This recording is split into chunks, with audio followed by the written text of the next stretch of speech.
Bismillahirrahmanirrahim. Alhamdulillahirabbil alamin. Wassalatu wassalamu ala sayyidina maulana Muhammadin wa ala alihi wa sahbihi ajma'in, amma ba'd. Rabbi yassir wa la tu'assir, Rabbi tamim bil khair. Rabbana israh lana sudurana wa yassir lana umurana wa umural muslimin wahlul 'uqdatam min lisanina yafqahu qawlana. Qala al-mu'allif rahimahullah wa qaddasallahu sirrah wa adama nafa'a bi ulumihi wa barakatihi wa nafahatihi wa madatihi wa karamatihi fid darini amin. Furu'un. Yajuzu lis-shaimi al-iftaru bi khabari adilin bil ghurubi. Beberapa ulasan.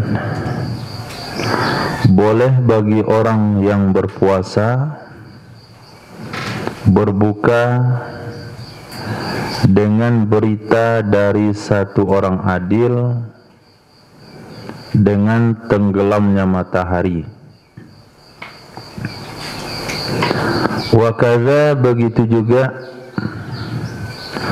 bisama'i adzanih, dengan sebab mendengarkan azannya satu orang yang adil.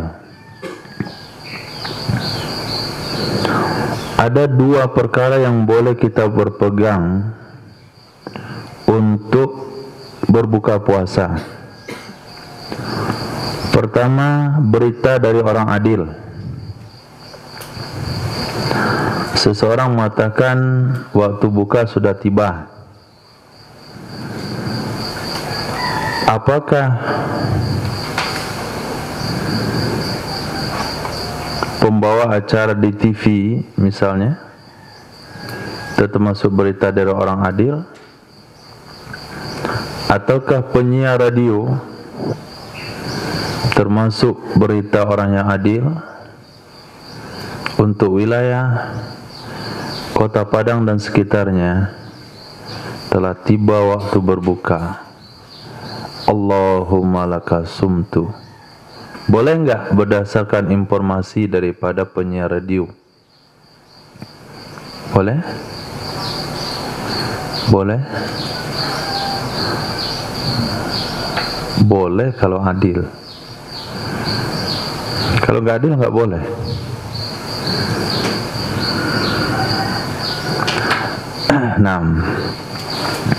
Bertiga dari orang-orang sekitar buka bersama.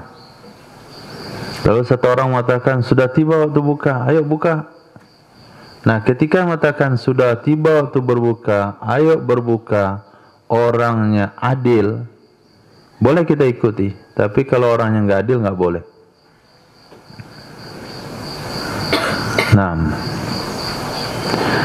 Apa itu adil? Adil dengan satu definisi, tidak pernah melakukan dosa besar dan tidak berkekalan di atas dosa kecil. Kalaupun dia dulu pernah buat dosa besar tapi sudah bertobat, man taba an dzambin kamal la dzambalah. Orang yang sudah tobat dari dosa seperti orang yang tidak berdosa. Begitu juga informasi berbuka puasa berdasarkan mendengarkan azan maghrib dari seorang muadzin. Syaratnya, kalau muazzinnya itu adil. Adil dalam muazzin ada penambahan. Yang pertama, tidak berkekalan di atas dosa kecil, tidak melakukan dosa besar, kemudian orangnya yaqadhah, tanggap, bukan orang ghafil, lalai. Kalau muadzin yang ghafil, kita tidak boleh menjadikan dia sebagai patokan azan. Apa contoh muadzin ghafil?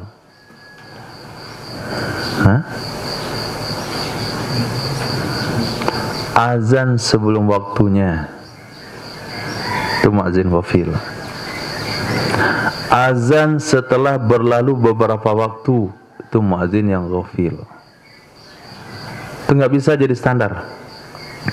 Kalau ada semisalnya masjid, musola, langgar, surau yang muazinnya terbukti beberapa waktu yang lalu, sering terjadi di dalam kehidupannya, azan sering terlambat. Kadang-kadang cepat 5 menit.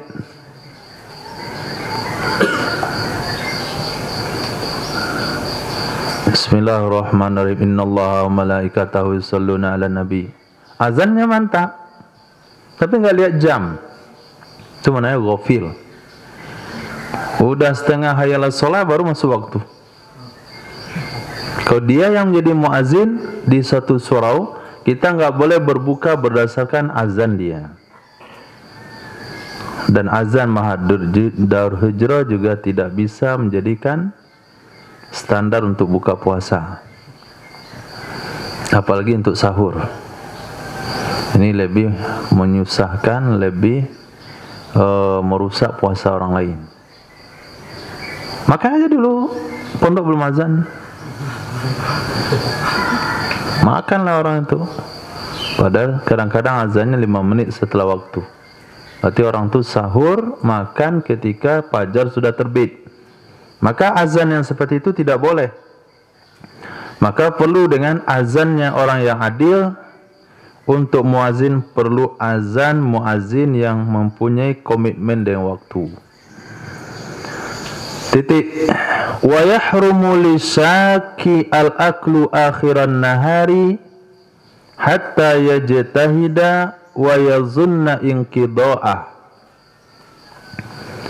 Haram hukumnya bagi orang yang ragu-ragu. Haram hukumnya bagi orang yang ragu-ragu makan di akhir siang.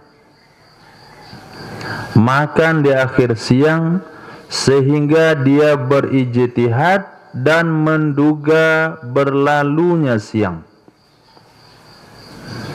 Sehingga dia berijtihad dan menduga berlalunya siang.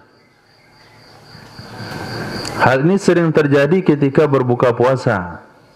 Makan di akhir siang itu maknanya berbuka. Makan di akhir malam maknanya sahuran. Ini berbuka haram hukumnya kalau masih ragu. Dah belum? Jam saya 1 menit lagi. Handphone saya sudah. Tapi orang belum azan. Kata orang tu memang biasa orang sini lambat azan, dia buka dulu baru azan. Jadi terjadi dialog sebelum buka puasa. Ada yang bilang sudah, ada yang bilang belum. Yang yakin sudah silahkan, yang yakin belum haram. Yang enggak punya pendapat, mana yang betul nih? Berarti kalau mana yang betul, berarti dia syak. Termasuk orang yang ragu. Pada saat itu enggak boleh buka. Walaupun dilihat orang lain sudah buka semuanya. Orang lain sudah buka, dia belum, masih megang kurma. Kamu kenapa belum? Belum yakin ya. Maka dia memang tidak boleh, kecuali dia berijtihad. Berijtihad artinya mencari kebenaran daripada tanda-tanda yang ada di sekitar. Misalnya kedengaran azan tetangga, misalnya terdengarnya azan handphone, misalnya ijtihad orang dulu apa? Orang kampung apa? Ijtihad orang kampung apa? Apa tanda bagi orang kampung sudah masuknya waktu berbuka?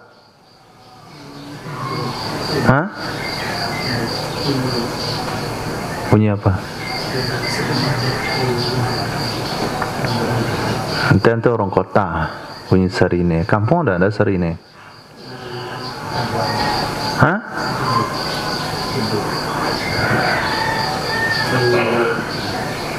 Ini beduk nggak kedengaran, azan nggak kedengaran, serine nggak ada.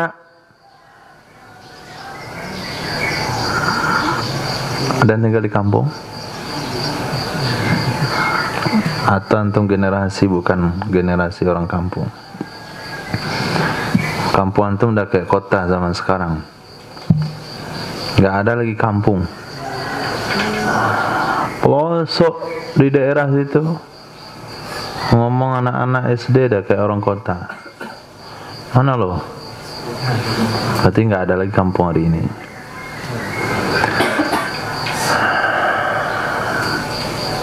Saya ini ingat nenek dulu, dia lihat daunan di luar. Udah berubah warnanya. Nah, itu ijtihad orang kampung.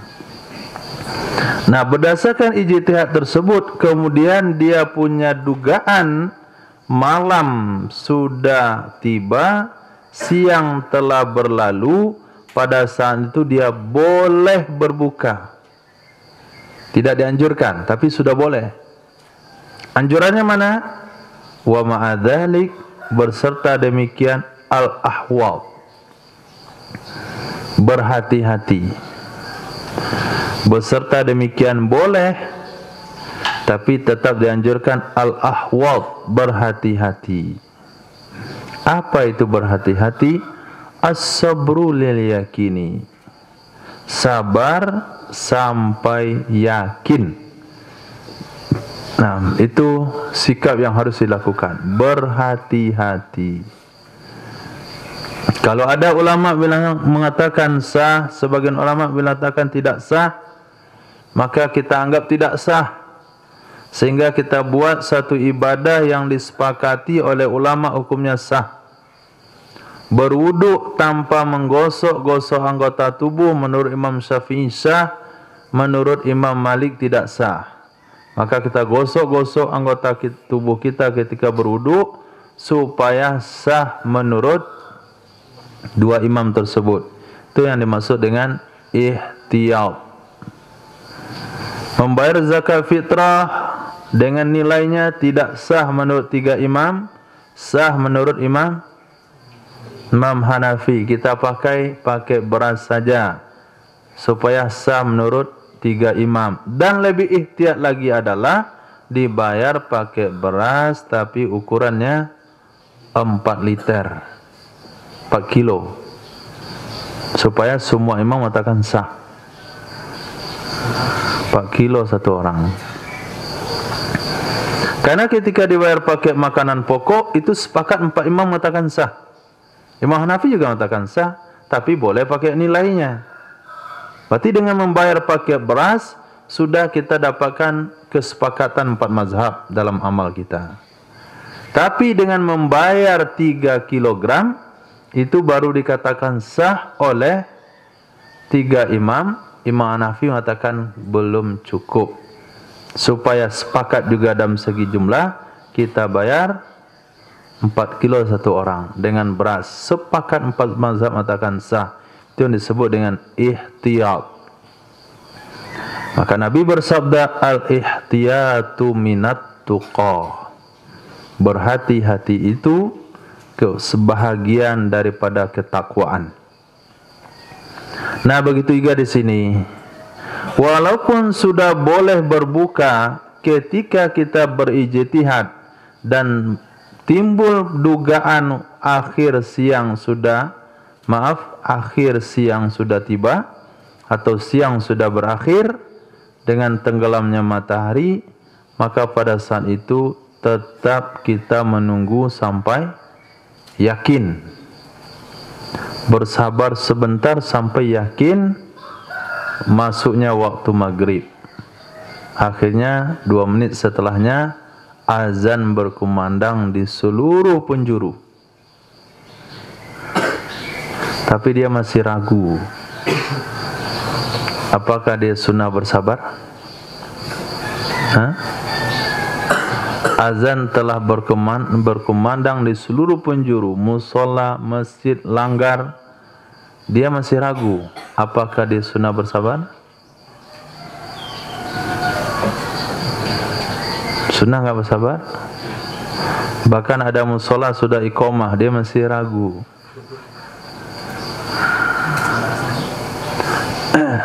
Maka kita yang sunnah bersabar supaya tidak memarahi dia. Seharusnya tak ada marah sama dia. Di sunnah kita bersabar, biarkan dia ragu dengan keraguannya sampai azan isya baru dia yakin. Kita nggak sunnah bersabar. Maaf, dia tidak sunnah bersabar. Kita harus sunnah bersabar menyikapinya. Itu disebut dengan was-was. Ada was-was dalam buka puasa. 6. Ya juzul aklu idza zanna baqa'al laili. Boleh hukumnya makan apabila seseorang menduga masih kekalnya malam. Boleh hukumnya makan apabila seseorang menduga kekalnya malam. Makan apa itu? Makan sahur. Jadi bicara tentang makan sahur masih boleh, asalkan kita menganggap malam masih ada. Bi ijtihadin, dengan ijtihad. Ijtihad, jam gak ada di rumah, mati semua. Kemudian yang menunjukkan waktu malam masih ada itu secara pasti nggak ada.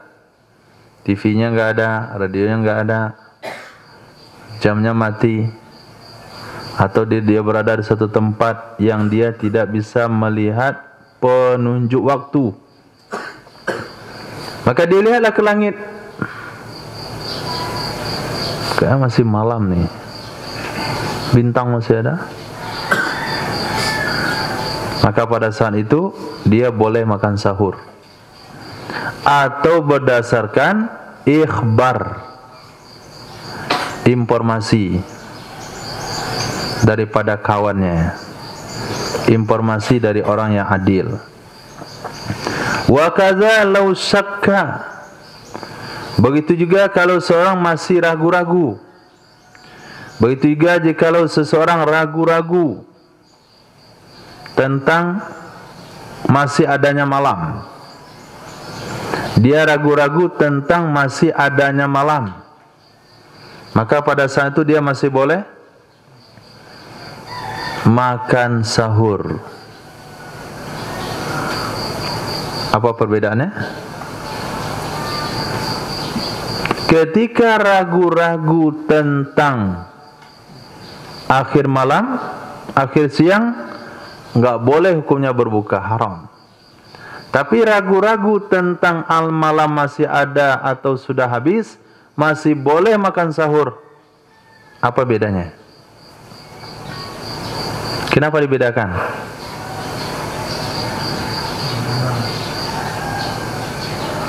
Hah? Kenapa antum enggak berpikir? Seulang. Lihat dari pembahasan di atas. Haram hukumnya bagi orang ragu untuk makan di akhir siang. Artinya haram berbuka jika masih ragu atau jika ragu tentang berakhirnya siang. Tapi boleh makan sahur dalam kondisi ragu tentang kekalnya malam. Boleh makan sahur. Kenapa dibedakan? Nah,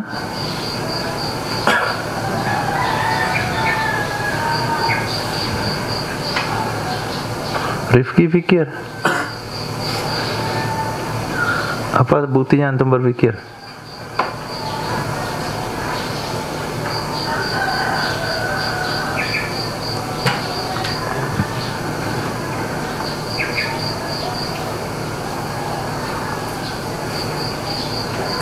Dan terpikirin. Irfan, apa alasannya? Hah? Tuh dan terpikirin. Buktinya mana? Mana buktinya antum berpikir barusan?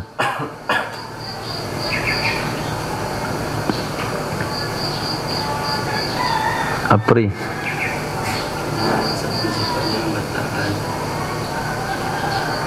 Satu sifatnya membatalkan. Dan satu, dimakan sahur di siang hari itu nggak batal puasa. Buka di waktu belum tiba malam batal. Makan sahur ketika sudah habis malam batal. Kedua-duanya membatalkan.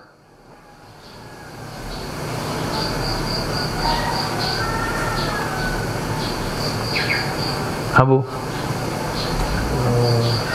Sahur kan dia pakai niatan. Jadi kalau ragu dosanya. Niatnya sudah kan tadi malam sahur apa tuh tarawih. Apa yang diragukan? Niat.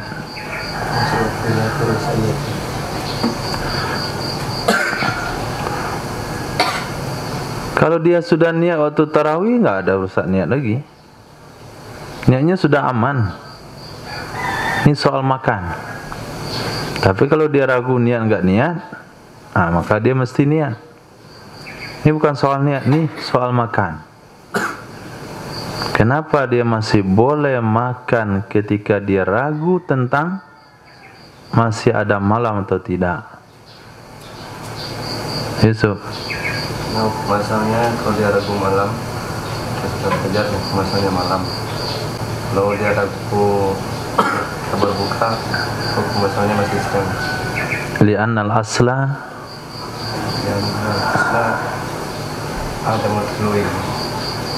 al-aslu al-adam. Itu penyebabnya. Penyebabnya boleh buka, enggak boleh buka, boleh sahur, enggak boleh sahur. Al-aslu al-adam. Hukum asal itu enggak ada. Oke? Hukum asal enggak ada. Bisa dipahami? Antum dulu ada enggak? Ya, hukum asal enggak ada. Dunia enggak ada. Hukum asalnya enggak ada. Ketika seseorang ragu, ini sudah malam atau belum ya? Sudah malam atau belum? Sudah malam atau belum? Mau buka nih? Sudah maghrib atau belum? Sudah maghrib atau belum? Hukum asal? Belum maghrib. Boleh enggak buka? Ya enggak boleh. Nah, ketika sahur, apa yang diragukan? Dah siang atau belum? Dah siang atau belum? Dah siang atau belum? Hukum asal? Hukum asal? Belum. Ya belum siang, boleh nggak sahur? Belum siang boleh nggak sahur? Ya itu makanya boleh. Jadi penyebabnya kenapa berbeda? Li'annal aslah baqa'ul laili. Karena hukum asal masih kekal malam. Al aslu baqa'u makana ala makana. Dua kaidah yang mengusungnya. Satu al aslu al adam. Yang kedua al-aslu baqa'u makana ala makana. Ini masih siang atau sudah maghrib? Masih siang atau sudah maghrib? Kalau masih siang enggak boleh berbuka. Kalau sudah maghrib sudah boleh berbuka. Qaidah menjawab li'annal asla baqa' makana ala makan. Karena hukum asal itu kekal sebagaimana sedia kala. Apa yang kekal? Apa yang kekal? Kalau ketika beragunya waktu maghrib,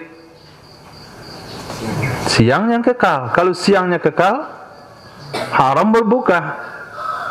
Tapi kalau ragunya di penghujung malam, apanya yang kekal?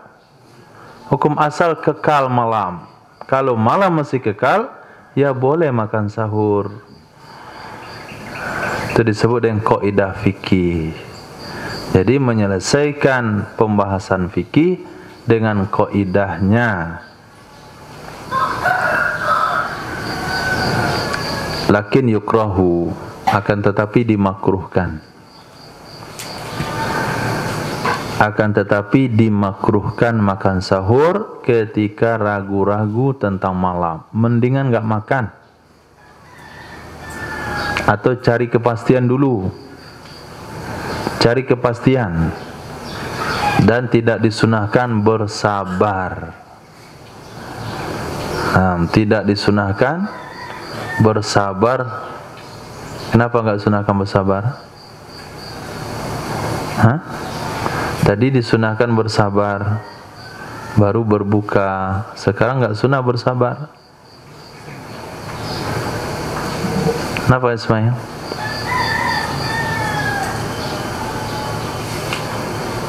Fikih itu artinya akal. Maka pertanyaannya itu sesuai dengan akal. Tadi ketika dia ragu-ragu, maaf, ketika dia sudah berijtihad maka dia boleh berbuka, tapi sunnah bersabar sampai yakin. Kalau waktu sahur tidak sunnah bersabar, kenapa? Hah? Fayaz? Karena?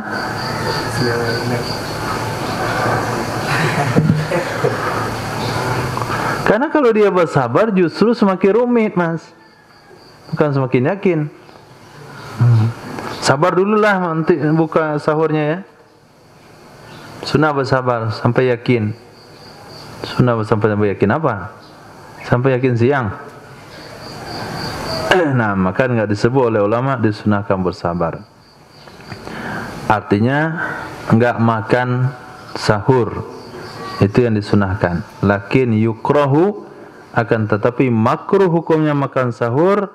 Berarti sunnah dia meninggalkan sahur pada malam tersebut, sunnah bersabar sampai berbuka. Walau akhbarahu adlun bi tulu'al fajri i'tamadahu. Jikalau memberitahukan akannya seseorang oleh orang adil akan terbit fajar, i'tamadahu, maka dia boleh, maka dia wajib memegang akannya pemberitahuan. Jikalau memberitahukan akannya seseorang oleh orang adil akan terbit fajar, maka wajib berpegang ia seseorang akannya pemberitahuan. Ketika kita sedang makan dan masih mengunyah-ngunyah nasi, kata kawan, udah terbit fajar.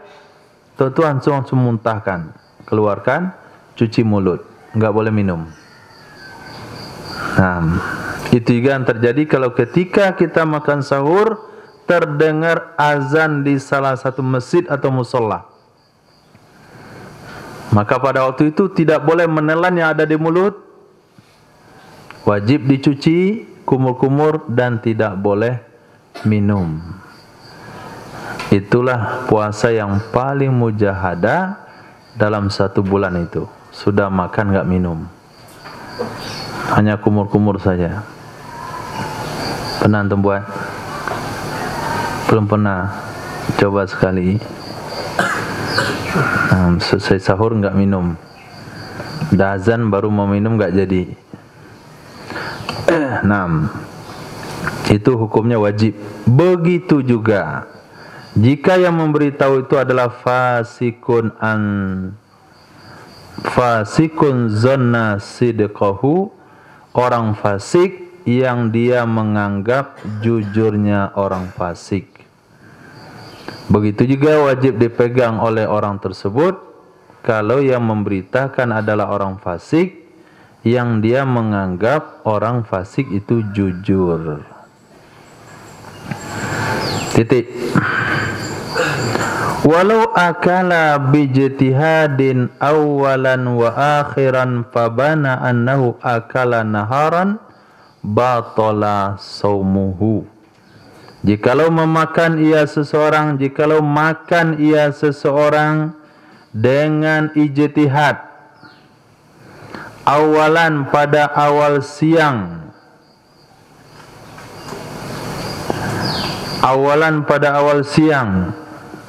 pada awal malam. Jikalau makan ia seseorang dengan ijtihad pada awal malam, makan apa itu? Buka puasa. Dia berijtihad nih malam sudah tiba nih, lalu dia makan, buka maksudnya. Au naharan au akhiran, atau dia makan di akhir malam, berarti malam masih ada. fabana, maka terbukti setelahnya, annahu akala naharan, sesungguhnya seseorang telah makan di siang hari. Terbukti setelahnya dia makan di siang hari. Dengan dia berijtihad tadi di akhir siang, dia anggap waktu sudah berbuka karena terdengar azan dari satu musalla. Kemudian dia buka. Selesai dia buka, minum air seteguk 2 teguk, korma 1 biji. Ternyata azan enggak dilanjutkan oleh muazin. Berhenti aja muazin sampai asyhadu alla ilaha illallah, berhenti dia. Mohon maaf Bapak-bapak Ibu-ibu, salah saya. Dia ada makan. Berarti kan terbukti itu. Terbukti dia buka bukan di waktunya. Atau sebaliknya, dia makan sahur. Dianggap dia sudah malam, lalu masih malam dia makan sahur. Selesai dia makan sahur, dibukalah gordennya, dibuka jendela mau pergi sholat subuh. Ternyata sudah jam 7. Ini tentu bukan rumah kecil ya. Kalau rumah kecil nggak bakalan terjadi. Ini rumah besar. Besar sekali rumahnya. Dari ruang makan itu ada lagi ruangan keluarga, ada lagi ruangan tamu, ada lagi teras 3 meter, dibuka baru tahu cahaya. Jadi mau dia mau sholat subuh, selesai makan sahur, gosok gigi, wudhu, ajak keluarga mau sholat subuh, buka jam 7. Tadi sahurnya jam berapa itu? Jam 6. Berarti bayana, terbukti annahu akala naharan, dia telah makan siang. Batalah saumuh, batalah puasanya seseorang karena tidak diperhitungkan dengan zon yang terbukti salah. Ini juga kaidah fikih.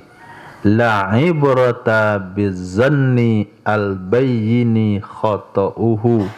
Tidak diperhitungkan praduga yang terbukti salahnya. Dan hal ini berlaku dalam semua bab-bab fikih. Maka ini menjadi konsep antum dalam menyelesaikan permasalahan fikih. Kaidah usul. Ketika seseorang selesai salat zuhur, dia sudah selesai salat zuhur, lepas itu dia sudah zikir, sudah doa, sudah qobliyah, sekalian ba'diyah. Setelah itu baru waktu zuhur masuk. Wajib dia salat zuhur lagi? Wajib enggak? Wajib. Kenapa? Praduga yang terbukti salah dianggap enggak ada. Tadi dia ketika mau sholat, dia ingat dia sudah berwudu. Dia sudah berwudu, kemudian tidak ingat ada perkara yang membatalkan. Nah, dia sudah berwudu, kemudian mau sholat. Dia yakin tadi berwudu, tapi dia tidak ingat apakah terjadi perkara membatalkan wudu atau tidak. Dia wajib wudu atau tidak? Wajib wudu atau tidak? Wajib atau tidak? Tidak. Kenapa? Al-aslu baqa'u ma kana ala ma kana. Hukum asal tu kekal seperti sedia kala. Berarti wuduknya kekal. Ada enggak yang membatalkan? Ada yang membatalkan atau enggak ada? Al-aslu al-adam, kuasa enggak ada yang membatalkan. Selesai. Wuduknya kekal, al-aslu baqa'u ma kana ala ma kana. Membatalkannya al-aslu al-adam, berarti enggak batal, maka dia langsung salat. Selesai salat baru ingat dia salaman tadi. Enggak ada salaman. Dia terima uang kembalian daripada tukang pop es. Tersentuh tangannya sedikit. Ingat dia. Ulang enggak salatnya? Ulang enggak salatnya? Kenapa diulang? Zon yang tadi dah betul terbukti salah. La ibrata bizanni al-bayyini khata'uhu. Itu disebut dengan kaidah fikih. Nah, sekarang dia mau sholat, nutup aurat hukumnya wajib. Dia ragu, sudah pakai baju atau belum? Dilihat badannya, ini sudah pakai baju atau belum? Sudah pakai baju atau belum? Kumasal? Kumasal? Hah? Belum. Nah, kalau ragu dia pakai baju lagi. Karena kumasal belum. Sudah dia pakai baju dan dia sholat. Sesuatu terbukti belum juga dia pakai baju ternyata. Nah, apa hukumnya? Apa hukumnya? Apa hukum sholatnya? Tidak wajib, bukan tidak sah. Tidak wajib sholat. Karena dia gila. Masa dia tentang pakai baju dia masih ragu, dah pakai baju atau belum? Sudah dia pakai masih juga belum. Itu kan gila dia berarti. Maka dia enggak wajib sholat. Nah, bawa dia ke Indarung belok kiri. Kalau dia waras langsung Indarung lurus. Nah, lurus Indarung. Sebelum sholat belok kanan. Tapi kalau dia kayak gitu, enggak usah sampai ke Indarung. Belok kiri. Gadui. 6. Fa'ilam yubayyin. Maaf, bukan yubayyin. Yabin. Bana yabin. Fa'ilam yabin syai'un. Jika tidak terbukti apapun. Terbukti benar tidak, terbukti salah tidak. Sahha, maka sah hukum puasanya. Walaupun sahur, sah sahurnya, sah puasanya. Buka, sah bukanya, sah puasanya. Kenapa? Kalau enggak terbukti, kenapa sah? Hah? Kaidah usul.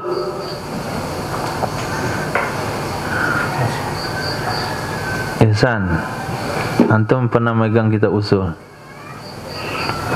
Kayaknya sehari aja dipegang, lepas itu lepas lagi. Semangat itu tidak berkelanjutan. Pas tanya tentang kaidah usul, dia bawa kitab usul. Dia baca sehari 2 hari, lepas itu hilang lagi. Belum dikuasai. Apa kaidahnya Ibnu? Kalau tidak terbukti apapun, tidak terbukti ijtihadnya itu salah, tidak juga terbukti benar, maka dianggap benar saja. Dianggap sah. Apa kaidahnya?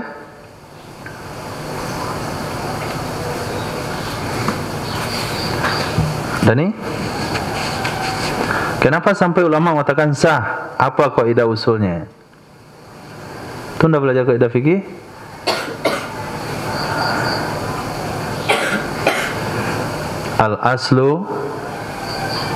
Al-aslu mudiyus syai' ala sihah. Lihat di situ ada Pak usul fikih? Enggak ada. Mabadi pun dah cukup. Karena sulam belum ada dibeli. Al-aslu mudiyus syai' ala sihah. Hukum asal berlakunya sesuatu, berlalunya sesuatu dengan atau dalam keadaan sah. 6. Masalah fikih. Walau tala'al fajru, jikalau terbitlah fajar, wa fi famihi ta'amun, dan pada mulutnya seseorang, di dalam mulutnya seseorang ada makanan. Falafadhahu, maka ia meludahkan, memuntahkan akannya makanan. Dikatakan lafadha bukan memuntahkan karena makanan masih di mulut, maka digunakan bahasa lafadha, meludahkan ia akannya makanan. Kalau bahasa kita kan memuntahkan kan? Tapi bahasa fikihnya, bahasa Arabnya lafadha, sama dengan air liur. Karena kalau memuntahkan itu sesuatu yang ada di usus, di lambung, itu bahasanya muntah. Tapi kalau sesuatu yang ada di mulut itu bahasanya ludah, maka digunakan bahasa lafadha. Maka meludahkan ia seorang akannya makanan qabla ayyanzila minhu syai'un, sebelum turun darinya makanan sedikit pun, li jaufih, ke rongganya. Masih dia kunyah-kunyah, belum ditelan.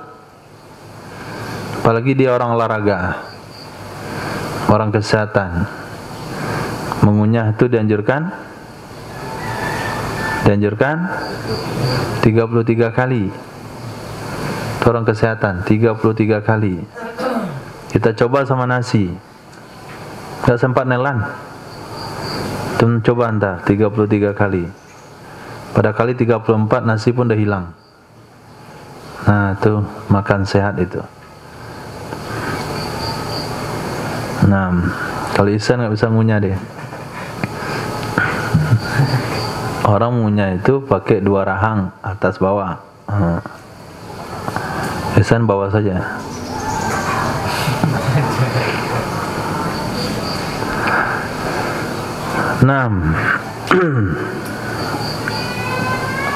Sahah saumuhu, maka sah puasanya.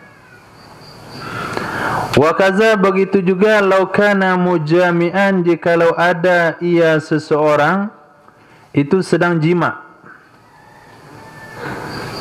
Jima itu apa kan? Saya kira nggak tahu. Jikalau ada ia seseorang itu sedang jima, karena mengamalkan ayat Al-Quran yang berbunyi uhilla lakum lailatas siyami rafatu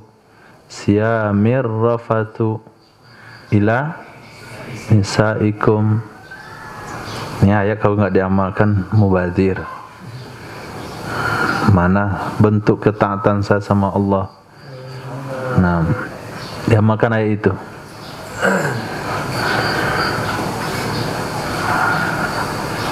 Maka dalam khutbah, dalam rukun khutbah, ayat itu termasuk rukun.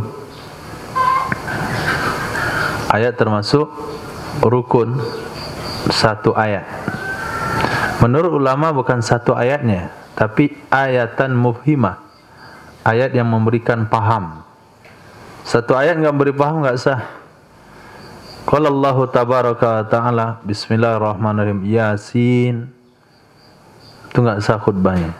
Karena Yasin sudah satu ayat tapi belum memberikan pemahaman. Begitu juga satu ayat yang dikorting, itu juga tidak sah khutbahnya.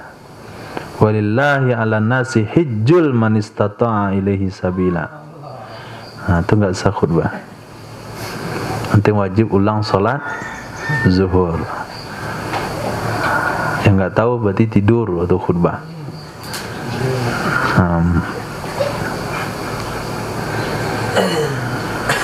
Hadisnya pun campur aduk. Silahkan dia mati dalam keadaan Yahudi atau Nasrani, itu bukan hadis kurban, itu hadis haji. Siapa yang mampu haji lalu tidak mau haji, silahkan mati di atas agama Yahudi atau Nasrani, bukan kurban. Kalau hadis kurban yang kedua, dia tidak boleh hadir di tempat solat kami. Mentipu aja, mentilap. Baca pangkalnya, baca ujungnya, tengahnya dihilangin.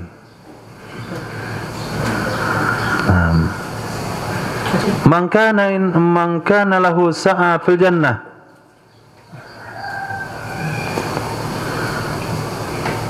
Man kana lahu sa'a fi musallana. Siapa yang punya kemampuan, jangan dekat ke tempat salat kami. Man kana lahu sa'a li ayyudahiya falam yudahi falam yahdur musallana. Jadi recording. Man kana lahu sa'a falam yahdur musallana. Masya Allah. Itu maknanya ustaz ngibulin orang awam. Nah, itu ngibulin orang awam. Gak boleh masyarakat dikibulin begituan. Nah, imma terus terang mafhum hadis, Nabi bersabda mafhum hadis itu terus terang daripada ngibul. Lama-lama antum jadi ngabal kalau sering ngibul. Nah, nggak sah salat Jumatnya, karena ayat yang dibaca walaupun sudah mufhimah tapi tinggal satu kata. Khair, supaya nggak ragu tentang tinggalnya ayat rukun khutbah, baca aja inna a'tayna qul huwallahu ahad, selesai. Tapi imamnya sangat bijaksana, walaupun melanggar sunnah, tidak membaca sabihisma rabbikal a'la, tapi saya setuju kenapa ada amar ma'ruf nahi mungkar. Nah, itu imam yang punya apa namanya, intelektual namanya. Jadi dia ngimamin salat sekalian ngingatin khatib. Nah, dibaca jelas. Walillahi 'alan nasi hijjul baiti ma, kata khatib. Lupa saya baitinya. Nah, mantap.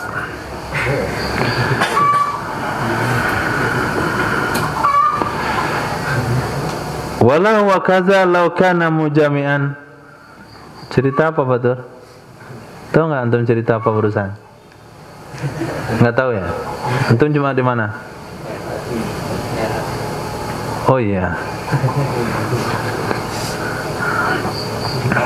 Safirullah cerita apa? Antum cuma di mana? Iya, udah sampai ilmu yakin mana bisa lagi. Ini masih belum ilmu yakin, masih ainul yakin.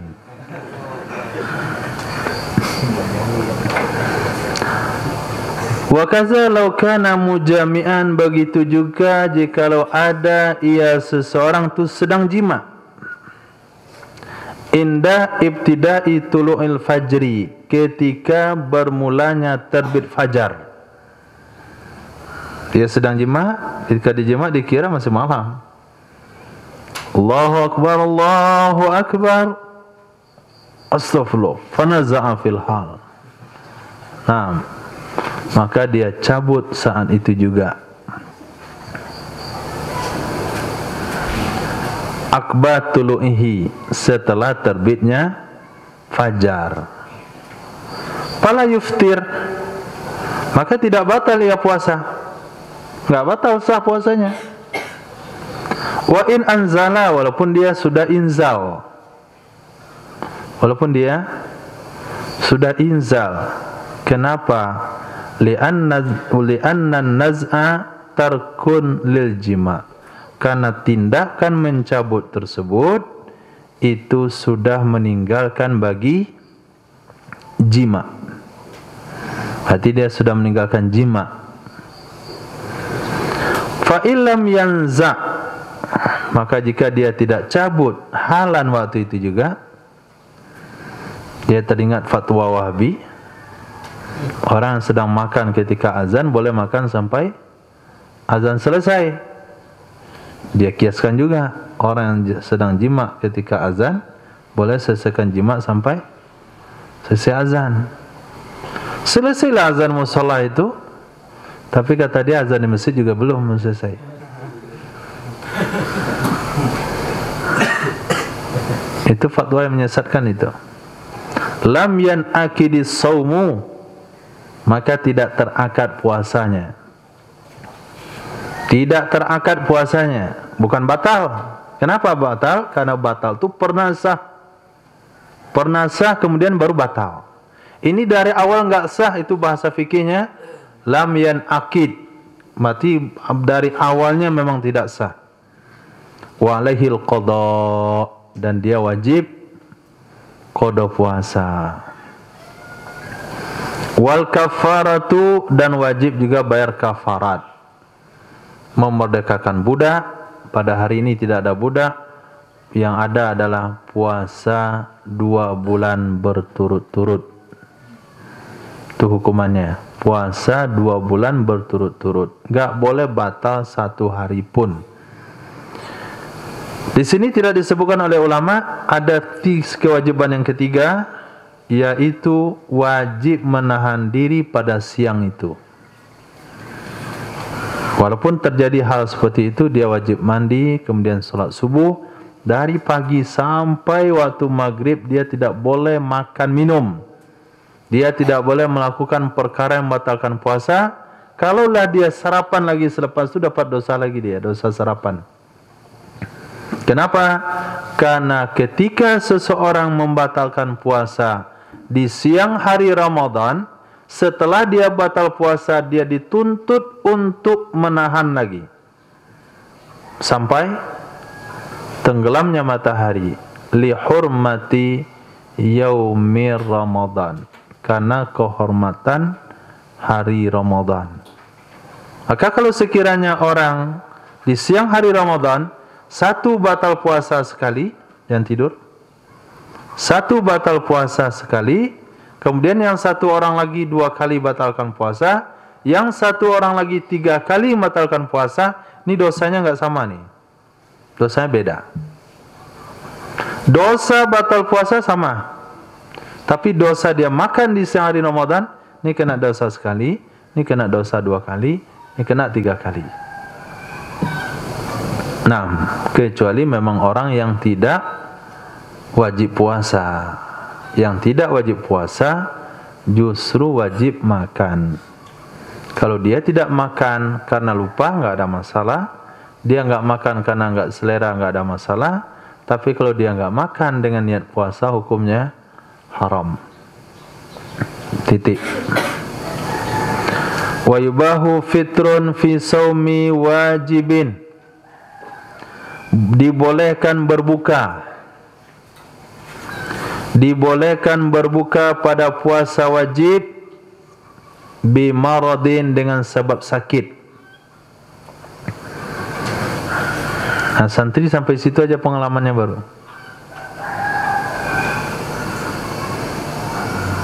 Ramadan tahun lalu, Masya Allah, banyak yang buka karena sakit. Sakit seperti apa? Mudirin, sakit yang membahayakan. Sakit yang membahayakan. Dororon yubihut tayammuma, doror yang membolehkan tayamum. Sakit yang membahayakan seperti bahaya yang membolehkan tayamum.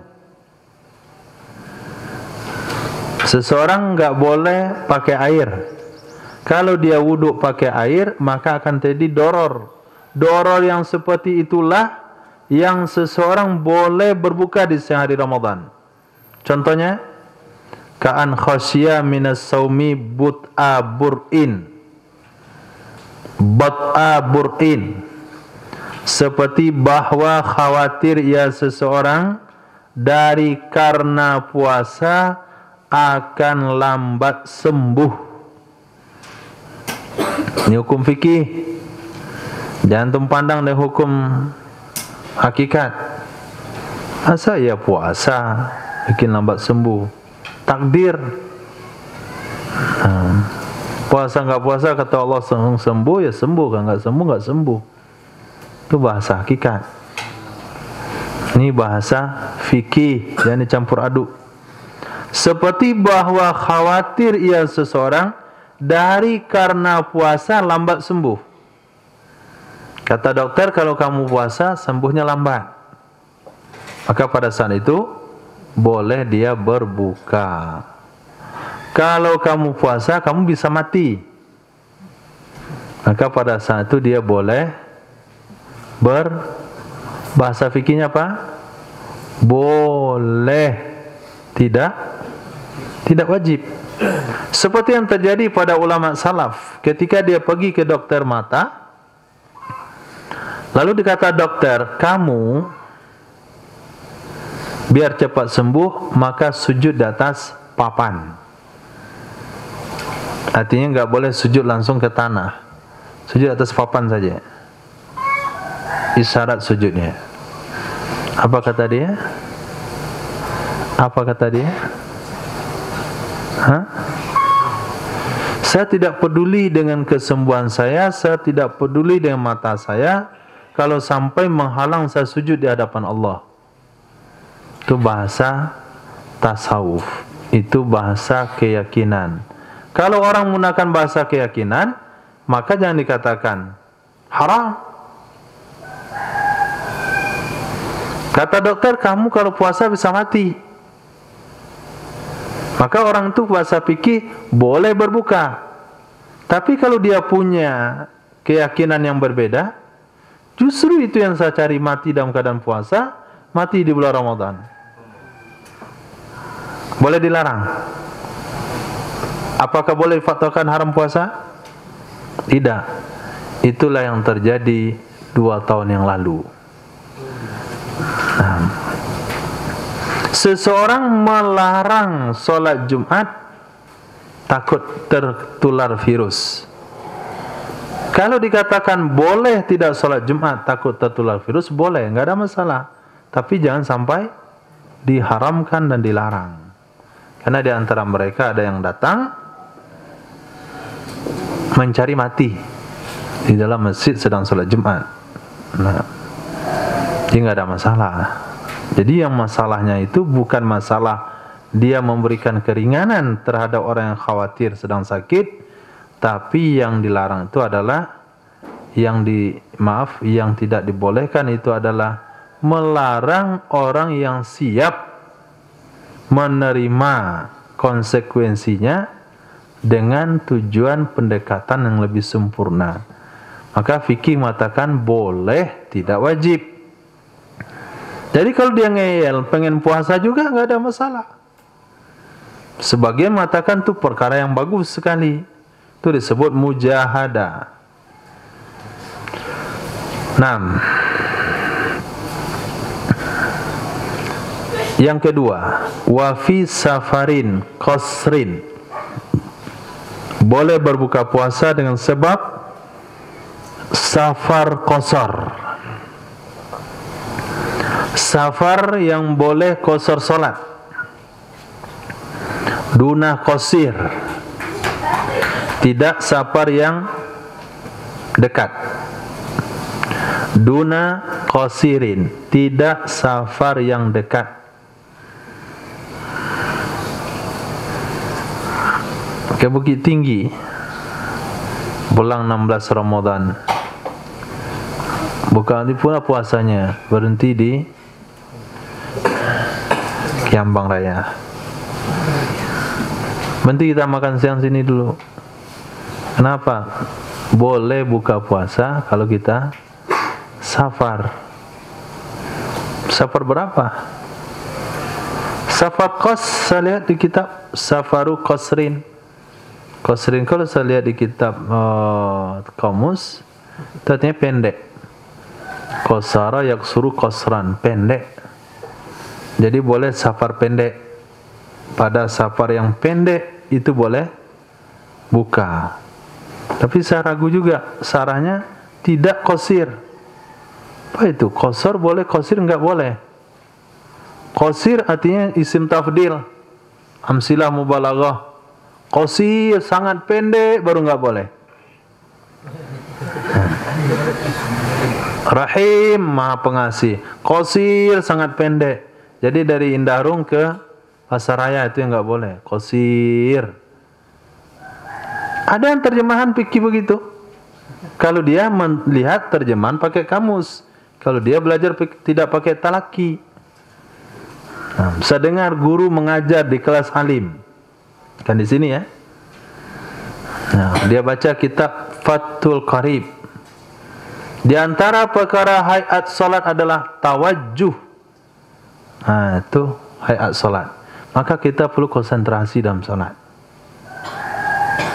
Tawajuh diartikan konsentrasi. Betul, dalam kamus tawajuh itu bahasa fikihnya bukan konsentrasi, membaca inni wajjahtu wajhiya lilladzi fataras samawati wal arda. Itu yang tawajuh kata fikih. Artinya hayat salat adalah membaca doa iftitah, itu intinya. Diartikan tawajuh, konsentrasi. Nah, bilang nih Ustaz korban kamus. Ini Ustaz nggak belajar nggak talaki, atau sedang belajar talaki dia tidur, sehingga dibuat arti tersendiri. Nah, sama dengan ini nih.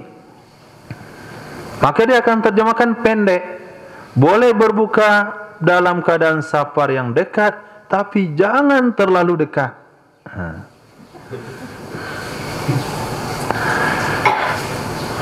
Nah, korban tekstual, korban kamus, belajar fikih tidak pakai guru. Nah, safar qasar artinya boleh berbuka puasa dalam perjalanan yang boleh qasar salat. Itu mana safar qasar. Tidak qasir safar yang dekat, dan juga tidak safar maksiat. Nah, dia pergi ke Jakarta, pergi membunuh di bulan Ramadan, karena ada satu khatib yang mau dijantakan akan khutbah di Masjid Istiqlal. Dia nggak mau khatib itu yang khutbah, supaya gagal dia bunuh khatib itu. Maka dia nggak boleh berbuka, atau dia safar untuk mencuri, safar untuk merampok. Nah, titik. Wa shaumul musafiri bila darar ahabba minal fitri. Puasanya musafir dengan tanpa ada doror itu lebih dianjurkan dari berbuka. Puasanya musafir tanpa doror itu lebih dianjurkan daripada dia berbuka. Ini inti fikih. Nah, nanti ketika antum baca hadis, maka akan ketemu hadis-hadis yang berbunyi begini. La khaira fi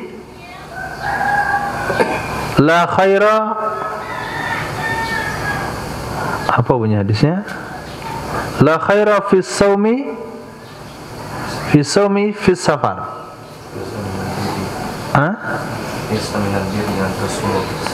Laisa minal birri an tasumu fi safar. Tidak termasuk kebaikan kalau puasa waktu safar.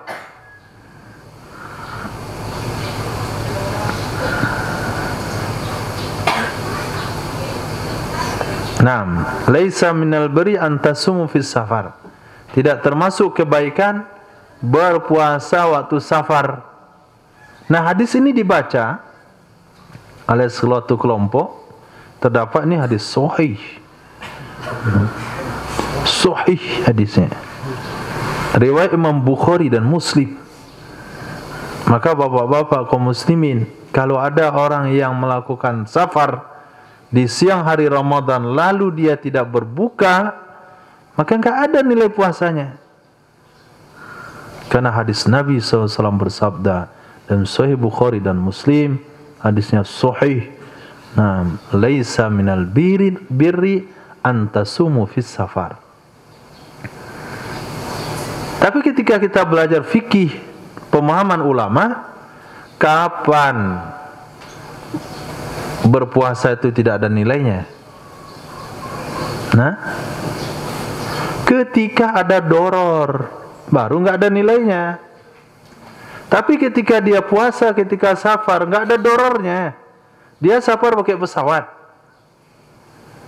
pergi ke bandara pakai mobil AC, masuk ke ruangan tunggu, ruangan ber-AC, naik ke pesawat nggak pernah mati AC, pesawat nggak pernah mati AC. Angkot memang sampai di sejuk situ, santai saja sampai di Jakarta, transit di ruangan ber-AC. Kemudian lanjutkan perjalanan terus sampai ke Makassar, transit 1 jam terus sampai ke Bali, transit lagi sampai ke Papua Nugini. Kemudian di situ dia jadi khatib Idul Fitri.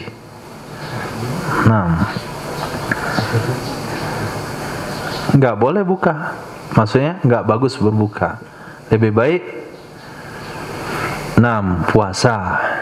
Lain halnya ada orang naik mobil, dia pulang dari Padang ke Medan, sampai saja di Padang Panjang udah muntah sekali, sampai Bukit Tinggi jalannya muntah lagi situ, lewat Pasaman muntah lagi situ dia, lewat sedikit situ kosong perutnya, mau muntah nggak ada isinya lagi, keluar air lagi. Itu kalau dia nggak makan sampai di rumah sakit dia, bisa saja dikuburkan. Pada saat itu dia wajib buka. Atau boleh berbuka. Wasaumu, maka dikatakan inti dari fikih, wasaumul musafir bila darar ahabbu minal fitri. Ini ringkasan dari hukum fikih. Ini dikatakan ikut Quran, ikut hadis, jangan ikut madhab. Bego yang ngomong begituan. Kagak tahu dia ini inti sari daripada hadis Nabi SAW. Sudah dibaca hadis ini, hadis ini, sehingga ada hadis yang mengatakan minnas shaim, di antara kami ada yang puasa, wa minnal muftir, antara kami ada yang berbuka puasa dalam safar, wala yat'abu ba'duna ba'dan, wala yu'ibu ba'duna ba'dan. Tidak ada yang menganggap remeh, merendahkan, mengaibkan antara sebagian kami dengan sebagian yang lainnya. Enggak ada yang mengaibkan. Artinya bagi yang mampu puasa bagus puasa, yang enggak mampu tidak berpuasa.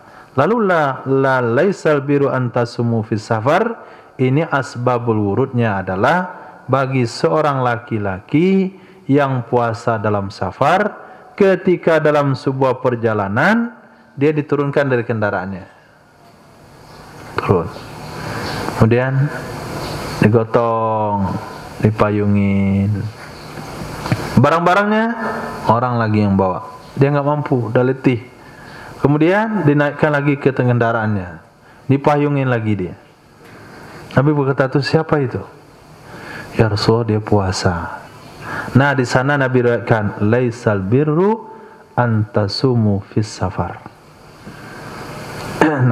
Sana asbabul wurudnya. Berarti kalau ada doror lebih baik berbuka. Kalau enggak ada doror, saumul musafiri bila doror ahabbu minal fitri. Yang ketiga, penyebab seseorang boleh tidak puasa di siang hari Ramadan, li khaufi halakin, takut atau dikhawatirkan meninggal. Karena dikhawatirkan meninggal dunia. Min atasin bisaumi, dengan sebab puasa. Min atasin, dari karena haus. Au ju'in, atau lapar. Wa in kana sahihan muqiman, walaupun ada ia seseorang itu sehat dan mukim, dia enggak sakit, sehat. Kemudian dia bukan musafir, dia mukimin, tapi enggak tahu penyebabnya apa yang salah dia makan, bagaimana kondisi lambungnya, pada saat itu haus sekali. Mungkin tadi malam banyak makan cendol, sehingga siang hari dia haus. Jam 9 nih dia nampak air kolam tu seolah-olah mau habis sendirian. Dia minum. Di jam 12 enggak tahan lagi dia. Kata dokter kalau enggak dikasih air mati nih orang. Maka pada saat itu dia boleh berbuka, boleh juga mati. Nah, boleh berbuka, boleh juga mati. Wa afta Azra'iyu, berfatwa oleh Imam Azra'i. Bi annahu, dengan bahwa sesungguhnya yalzamul hasadin, wajib terhadap orang-orang yang panen, wajib terhadap orang-orang yang panen, wa nahwahum, dan seumpama mereka, pekerja-pekerja berat, tabyitun niyati kulla lailatin, memalamkan niat setiap malam. Kemudian dia memalamkan niat setiap malam. Summa man lahaqahu minhum, kemudian siapa saja yang menimpa akannya, siapa saja yang menimpa akannya dari mereka oleh masyaqqah sadidah, kesulitan yang sangat, aftara, dia berbuka. Wa illa, dan jika tidak, fala, maka dia tidak boleh berbuka. Maka dia tidak boleh berbuka. Titik. Pernah ditanyakan, ada satu orang, dia punya pekerjaan yang sangat berat sekali. Kemudian dia misalnya menurunkan barang dari kapal, dinaikkan ke truk. Jadi ketika kapal merapat, dia angkat barang, naikkan ke truk di siang hari Ramadan. Dia tidak punya pekerjaan lain daripada pekerjaan tersebut, dan dia mengakui tidak bisa puasa dengan pekerjaan seperti itu. Jawaban ulama fikih adalah, setiap malam dia wajib makan sahur, setiap malam dia wajib berniat. Wajib makan sahur artinya dianjurkan makan sahur. Kemudian dia wajib berniat, kemudian besoknya dia bekerja. Ketika dalam pekerjaan tersebut dia tidak tahan, maka dia boleh berbuka, tapi wajib qadha.